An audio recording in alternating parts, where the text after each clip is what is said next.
Hello, my name is Patricio Galván and I will present to you the NGO that I created called Trabajo Seguro Monterrey. Our mission is to provide a safe space and tools for people to work in a more efficient and practical way. Our goal is to help families in economic needs and to help them surpass these kind of problems. Our target are people in marginalized communities that don't have the same access to opportunities like us. The indicator of this is the place you live in, the work you have, and the money you generate. The person I interviewed told me that money is not the goal of these kind of organizations. You have to do it from the bottom of your heart and for the sake of helping other people. Some people just say, well, give them money, but this doesn't work that way. They need work and opportunities in order to give themselves a better life. Giving people money has never worked. We want a better Monterrey for all of us. Que seamos tomados en cuenta. Por supuesto, concuerdo totalmente. Pasando a la siguiente pregunta, ¿esta asociación cómo la financian? Se autofinancia por sí misma a través de, a veces recibimos, muy pocas veces, donativos. Nuestro mayor actuar en la asociación es hacer el congreso cada 2 años. Entonces, una parte de los ingresos del congreso se reciben a través de cómo la gente se va inscribiendo al congreso. Otra con actividades que nosotros realizamos. Por ejemplo, el año pasado y parte de este año tuvimos la Escuela de Padres en Apodaca, en la que dimos prácticamente 32 conferencias y de esa manera hubo algún ingreso. Posteriormente recibimos un donativo de una persona y lo que se logró recaudar a través de los ingresos del congreso que hicimos en línea fue que se financió. Pero generalmente es una asociación que provee servicios en una forma gratuita y es donativo. El donativo que las personas puedan efectuar es la manera en que nosotros hemos sobrevivido. Pero realmente las personas que estamos a cargo de la asociación somos quienes hacemos que sobreviva. Porque en sí donativos no tenemos. Es por amor al arte, mijo. The mission of the NGO is to ensure every Brazilian that asks the need for help in their health gets a good quality treatment.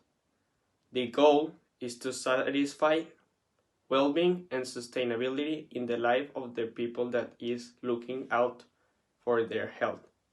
The target is everyone, babies, children, women, men, and elders from any race.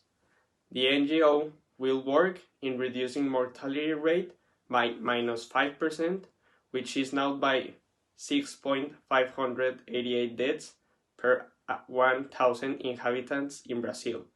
On the other hand, we have the neonatal mortality rate by 12%, which is now in 12,225 deaths per 1,000 live births.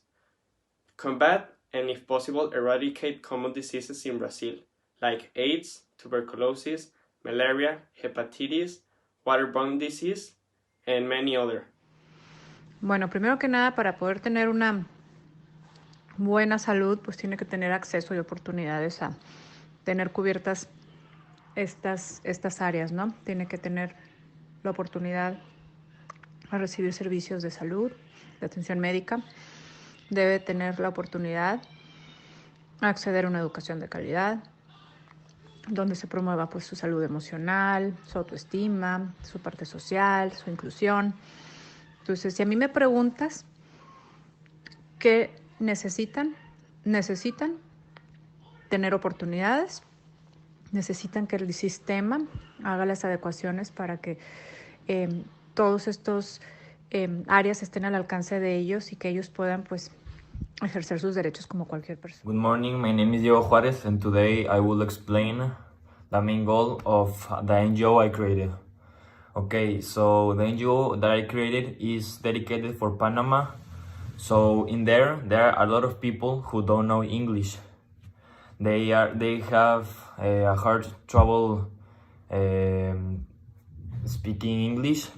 So my NGO will try and get teachers to speak English so they can teach the kids, and they could also travel around the world knowing English, and they could have more possibilities of having a great life. Also, my NGO will help people who have disabilities to go to school. That is the inclusive one, so people with disabilities can go to school, have jobs, and have a normal life like all of us should have. She is the person that I interview. Her name is Laura Costa, and she is an activist. She has an NGO and helps people who have disabilities for them to be included in schools. So she likes to be equal with everyone and tries to help the people who are in disadvantage. She told me that it was her favorite thing to do, helping people, because when she was little, she got treated very well, and he actually told me that his son goes to a known school, a homeschool, because she doesn't want him to be in another school. And she is a very kind person, a kind person, and she always tries to help people who are in disadvantage. Good afternoon, my name is Patricio Robles, and I'm going to talk about my NGO that is called Equality for Everyone. As the name states, we are in search of gender equality that is based in women's rights, feminism, and women empowerment. Our main goal is to make a change in the gender equality, and we're going to look for it through the spread of information. This means we will be taking action through conferences, workshops, TikTok, etc. My NGO will be autonomous from any government and will be economically supported by our feminist market, in which all the products that sold will be produced by women. This means that we'll be giving spaces for entrepreneurial women to sell their stuff, and we will charge a little profit that we will be spending our trip of conferences, marketing, and the profit will be necessarily spending salaries and for our people and charities. Our marketing will be solely based on social media platforms in which we will inform what our talks are going to head place and where does the market will come next. Thank you for your attention. Have a nice day. Good afternoon. My name is Patricio Robles, and I wasn't able to have an actual interview with this person through a phone call, but I was able to interview her by message. The interview is a little bit long, so I will choose only the two more important questions for me. The first question is, what are your thoughts on gender equality? I think gender equality is crucial. That she answers that she thinks that gender equality is crucial for our community.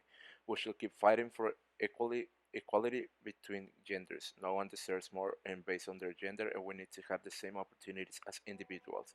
I believe we are progressing as a community in this subject, but there are still lots of rooms for improvement. I also ask, what thoughts do you agree and disagree about the feminist movement? And she answers, I agree with a lot of beliefs in the movement. However, as a doctor, I found myself in an inner debate with abortion. Doctors are always fighting to save lives, and abortion does the exact opposite thing. I do consider myself pro-abortion and not pro-life. I do believe that women should have the choice for this, but I myself will never perform these kind of things.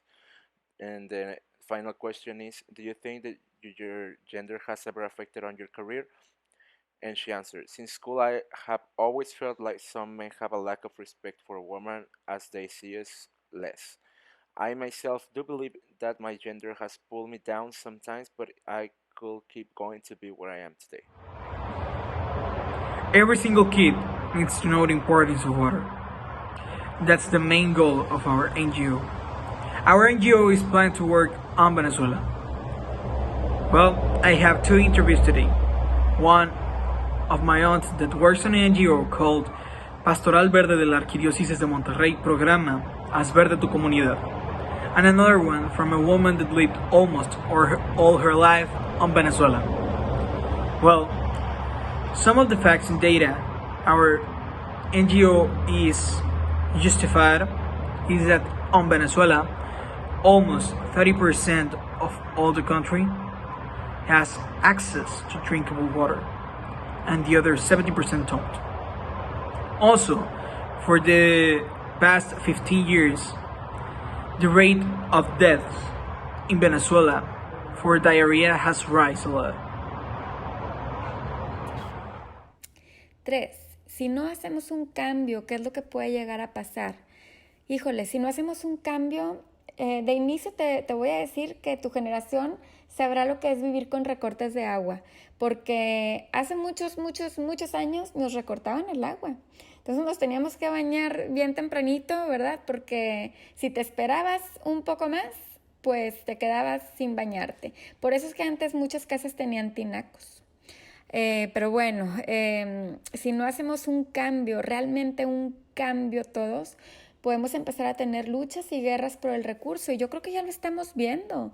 O sea, el agua que está siendo utilizada para el fracking y está dejando sin agua a varias comunidades. Yo creo que eso es algo muy grave. Si no hacemos un cambio, muchas comunidades se van a ver afectadas y desafortunadamente las comunidades que principalmente se van a ver afectadas son las comunidades vulnerables. Son comunidades de bajos recursos económicos. Entonces, tenemos que pensar en proteger el recurso porque es un bien común que nos pertenece a todos.